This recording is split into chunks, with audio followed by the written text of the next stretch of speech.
যুক্তরাষ্ট্রের রাজধানী ওয়াশিংটনে একটি নৈশভোজ চলাকালে গুলির ঘটনায় সন্দেহভাজন হামলাকারীর কাছে একাধিক অস্ত্র ছিল বলে জানিয়েছেন প্রেসিডেন্ট ডোনাল্ড ট্রাম্প। তিনি ওই ব্যক্তিকে সম্ভাব্য হত্যাকারী হিসেবে অভিহিত করেন। স্থানীয় সময় শনিবার রাতে ওয়াশিংটন হিলটন হোটেলে হোয়াইট হাউস সংবাদদাতাদের নৈশভোজ অনুষ্ঠানে এই ঘটনা ঘটে। ওই অনুষ্ঠানে ট্রাম্প ও ফার্স্ট লেডি মেলানিয়া ট্রাম্প উপস্থিত ছিলেন। ট্রাম্প জানান, সন্দেহভাজন ব্যক্তি একটি নিরাপত্তা চৌকিতে একাধিক অস্ত্র নিয়ে হামলা চালান। পরে মার্কিন সিক্রেট সার্ভিসের সদস্যরা দ্রুত পদক্ষেপ নিয়ে তাকে আটক করে। তিনি তাদের অত্যন্ত সাহসী বলে প্রশংসা করেন। ঘটনার পর গুলির শব্দ শোনার সঙ্গে সঙ্গে প্রেসিডেন্ট ও ফার্স্ট লেডি নিরাপদে সরিয়ে নেওয়া হয়। ঘটনায় এক নিরাপত্তা কর্মকর্তা গুলিবিদ্ধ হলেও তিনি বেঁচে গেছেন বলে জানান ট্রাম্প।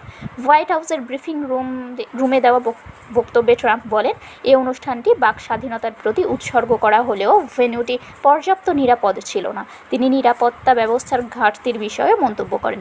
সন্দেহভাজন হামলাকারীকে বর্তমানে হেফাজতে নেওয়া হয়েছে এবং তাকে মানসিকভাবে অসুস্থ বলে উল্লেখ করেন ট্রাম্প। শারমিন শিমু, বরেন্দ্র টেলিভিশন।